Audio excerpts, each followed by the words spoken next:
Myofibril hypertrophy is primarily caused by mechanical tension. Now, as you guys probably already know, mechanical tension is one of the main stimuli for muscle hypertrophy.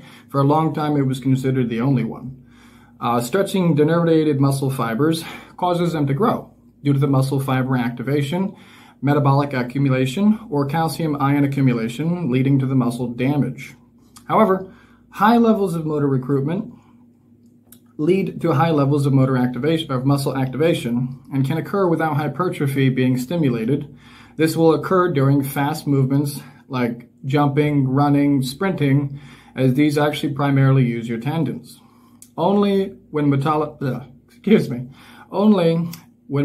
accumulation occurs at the same time as high levels of mechanical tension does hypertrophy occur.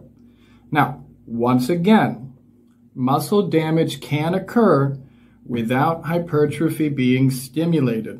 It is important you understand this because a lot of people will literally be doing these forms of activities expecting muscle growth, which will not occur. Muscle damage occurs after musculature contractions that involve high levels of mechanical tension. Only then will the hypertrophy be occurring, or when high levels of muscle activation occur at the same time as high levels of mechanical tension will hypertrophy also occur. Now, eventually, your body will be adapting to certain levels of intensity. And of course, the beginner and intermediate level styles of training will no longer provide the intensity required to cause adaptation.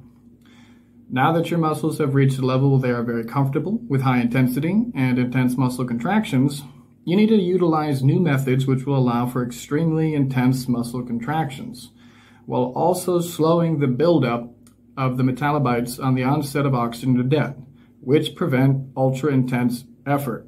Now, for novice lifters, there is probably absolutely no need to go to failure on any of your sets. So a reps in reserve, or basically you are very close to failure, of 2 to 4 is generally sufficient to stimulate muscle growth. Now, reps in reserve is a method to measure the intensity of a lift, basically how many repetitions you could really reach before technical failure, meaning inability to perform the lift with proper form, shortened range of motion, attempting to use momentum, those things. However, for more experienced lifters, there probably is a benefit to including lots of failure training in a routine. And the need for failure training likely increases as you get closer and closer to your genetic potential, or your genetic ceiling, if you will. Failure training should be employed more sparingly, of course, as you get older in order to facilitate adequate recovery. So it's always, as always, dependent on age and a bunch of other factors. But a good rule of thumb is to limit failure training to the last set of any given exercise, and all other sets you should be employing reps in reserve of 1 to 4. If you are training till failure, it is best to prioritize single joint movements. Even more preferably, you use the biomechanically correct exercises I'm always talking about, as these exercises are less taxing on your nervous system and thus will not impede recovery as much as multi-joint movements.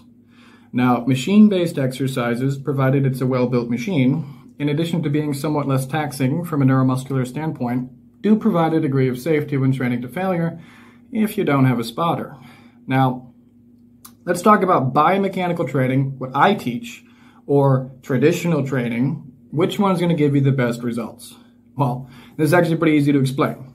When a muscle region has the best leverage for movement, it contributes the most to that movement. Now, this is according to the principle of neuromechanical matching.